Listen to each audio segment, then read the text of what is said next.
talk about Indoctrination, because it is this follow the money concept, but also explores a little bit about the media and the narrative stuff, which you're a specialist in. And that's something that in our first phone call, I remember, I was like, wow, you really have a lot of knowledge of how the whole history of how the media has been co-opted by the government, and you weave that into this film, and it's a great perspective. So maybe you can speak on that a little bit. Yeah, thank you. It's something I kind of fell into just in my, I'll back up a little bit, and there was a defining moment in my life. I was actually near the World Trade Center when it was attacked in 2001. And me and a buddy went to the scene and dug for, did search and rescue, really became body recovery for 3 days. Wow. And the experience of being in a environment of that magnitude, that tragic magnitude,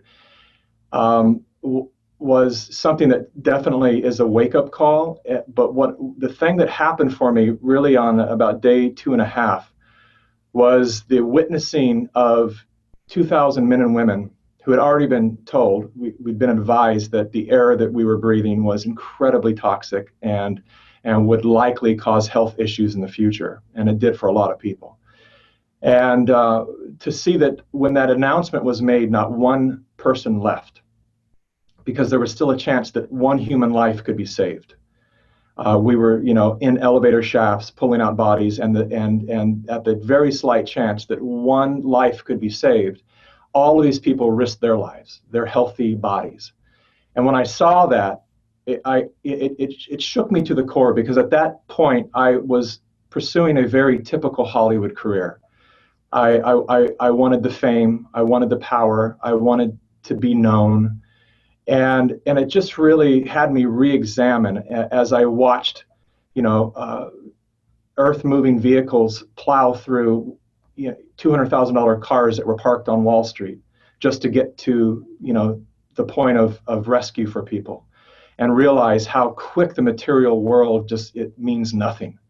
Two monolithic structures now are dust at our feet, and all of these beautiful cars being flipped and demolished, and symphonies of car alarms going off.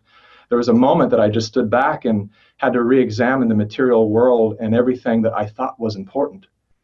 And so that created something in me, and I came back to Hollywood, and then that was my first glimpse at witnessing how inaccurate the media was reporting something that I had just experienced. Nothing was on point. When they said, the Red Cross arrived, just little details. They either had it terribly wrong, or they were pushing a narrative for some other agenda, and I couldn't figure it out. I was just intrigued that they could be so misinformed. The major media, all they had to do is ask somebody like myself that was there, and they could get the actual, progression of events, and they weren't concerned with that for some reason, and I thought it was fascinating. And so I started to really pay attention to the media from that point on. But when I returned to Hollywood, I found myself, at the time I had a very lucrative career as a music video director. And I just couldn't do it anymore. I had offers, the labels started calling again once 9/11, the Flames 9/11 went down, and I found myself saying, what is the song about, and what is the concept about? And then it was just like, why, what does this do in the world? I don't, it's entertainment, but do we need more entertainment right now? I mean, it serves a great purpose, but I also started to see it at the point that it crosses the line to become a distraction, where we're not actually engaged in all the things within our world and our local communities that we should actually pay more attention to. And so I just said, I don't want to participate in this game anymore. And it seems to be the only offering that Hollywood has for me. And so I'm out. And I moved, put everything I had in storage, and I went to live on a producer friend of mine had a guest house on a vineyard in Napa Valley.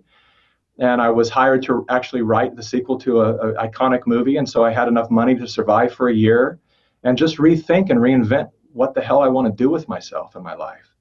And everything changed within that process. And so I created a global film challenge called Elevate Film Festival, which was really challenging filmmakers all over the world to find, to show us what's right with their area, wherever they live, their domain. What's right with it? What's the good news? Who are the heroes?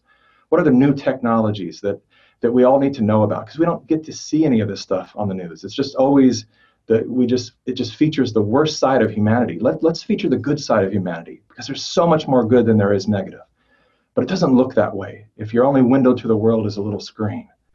And so we just started at that time, let's just do our best as a media company to focus our lens on the good stuff of the world and the good people of the world, and just do our best. At least we'll die knowing that we tried. And that is the thing that has evolved into what we're doing now. And it's just gradually, I avoided politics my entire life. I wanted nothing to do with it. And then I suddenly end up on the road with Bernie Sanders and documenting his campaign. And for me, it was the moment Dorothy saw behind the curtain. You know, it was Toto pulls back the curtain, and I'm suddenly have this backstage pass to all of the debates, and I'm meeting all of the candidates, and I'm realizing that this is at the crux. This thing that we call politics is at the crux of everything that's wrong in our world right now.